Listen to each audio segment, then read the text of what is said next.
You, yes, you, staring at this screen, come closer. I need to tell you something you've been running from, something your soul has been whispering to you in the quiet, lonely moments, but you've been too busy, too distracted, too scared to listen.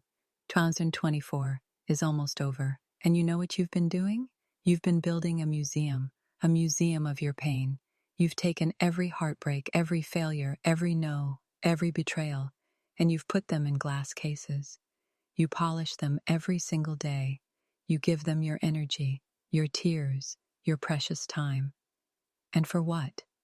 To prove to the world that you have a right to be broken? Let me tell you something shocking, something you have never heard before. The world does not care about your pain. The world only cares about your strength. Stop building the museum. You think your past is your identity? Your trauma is your personality? That is the biggest lie you have ever sold yourself. That pain is not a monument to be visited, it is fuel. It is the very fire you will use to forge a new version of yourself in 2025. But you have to make a choice, a brutal, uncomfortable, non-negotiable choice. You owe it to you, not to your parents, not to your friends, not to society. You owe a debt to the person you were meant to be before the world told you who you should be. And that debt is due in 2025. Let's talk about what you really owe yourself. First, you owe yourself the truth that you are capable of more than you are doing right now, the truth that you are tolerating people who drain you, jobs that diminish you, and habits that destroy you. Look in the mirror. Really look. See that light in your eyes that's flickering? That's your soul begging you to wake up. Stop lying to it. Second, you owe yourself the permission to want more. How dare you shrink your dreams to fit your fears? How dare you say, "This is just my life," and settle for mediocrity? You were born with a divine hunger for a reason, that ache in your heart for a better life, for purpose, for love, for impact. That is not a curse. It is your compass. Follow it. Third, and this is the most important one, you owe yourself the battle against your own mind. That voice that says, "You're not good enough. It's too late. What will people say?" That voice is a terrorist living rent-free in your head. 2025 is the year you evict it. You fight it with every action you take. You get up when you don't want to. You try again when you fail. You speak up when you're afraid. People will call you selfish. Let them. People will call you changed. Thank God. Because the you they were comfortable with was the you who was settling, the you who was small. 2025 is not just a new year, it is a new contract, a contract you sign with yourself. The terms are simple. I will no longer betray myself for the comfort of others. I will forgive myself for the years I wasted, and I will make the coming years count. I will become a student of my craft, a warrior for my peace, and a guardian of my energy. Stop waiting for a sign. This is your sign. Stop waiting for motivation. Motivation is a myth. Discipline is the language of champions. Action is the antidote to fear. So what if you fall? So what if you look foolish? The greatest tragedy is not failure. The greatest tragedy is a life of what if, a life where your greatest achievements exist only as daydreams. The world needs the real you, not the filtered, edited, people-pleasing version. The real, raw, powerful, unapologetic you. The you that has been through hell but decided to build a kingdom from the ashes. You don't get another 2025. This is it. This is your time. The debt is due.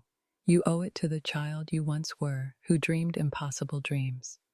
You owe it to the person you are today, who is tired of being tired. And you owe it to the legend you are destined to become. You owe it to you. You owe yourself the truth, and let's be brutally honest about what that means, because you have become a master of disguise, an artist of self-deception, and you've been painting a masterpiece of lies for so long, you've started to believe it's real. The truth is not a gentle whisper. It is a scream from the deepest part of your soul that you have been silencing with noise, with endless scrolling, with empty conversations, with the numbing comfort of other people's expectations. The truth is, the mirror you are afraid to look into in the dead of night, not because of what you see, but because of what you know you are capable of becoming. You are lying to yourself every single time you say, "I'll start tomorrow," when you know tomorrow is just a fancy word for never. You are lying when you say you're happy in that relationship that feels like a slow poison, draining your light drop by drop. You are lying when you sit in that job that requires you to shrink your spirit, to fold your ambitions into a tiny, presentable box, and you call it being responsible. That's not responsibility. That is a betrayal of the highest order, a betrayal against the very essence of who you are. You are a volcano being told to act like a stone, and you wonder why you feel this constant simmering rage, this undercurrent of sadness you can't explain. That feeling is the truth trying to erupt. It is your integrity revolting against the compromises you've made.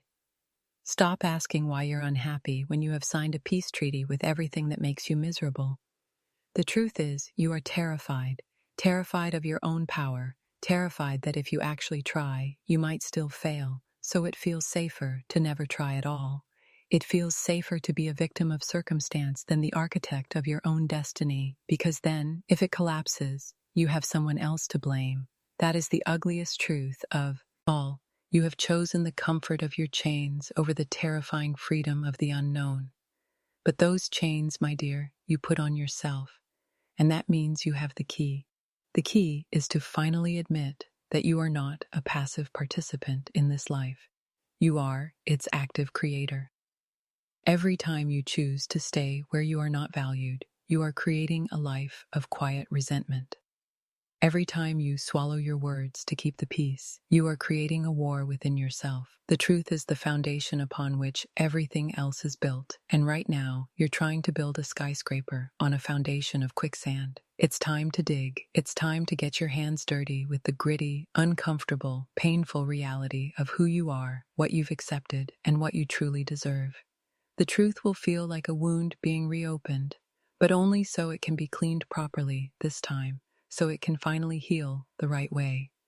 Stop living a life that looks good on paper, but feels like a prison in your heart. The paper will burn, the heart is what remains. You owe it to that heart to finally listen to its brutal, beautiful, and uncompromising truth.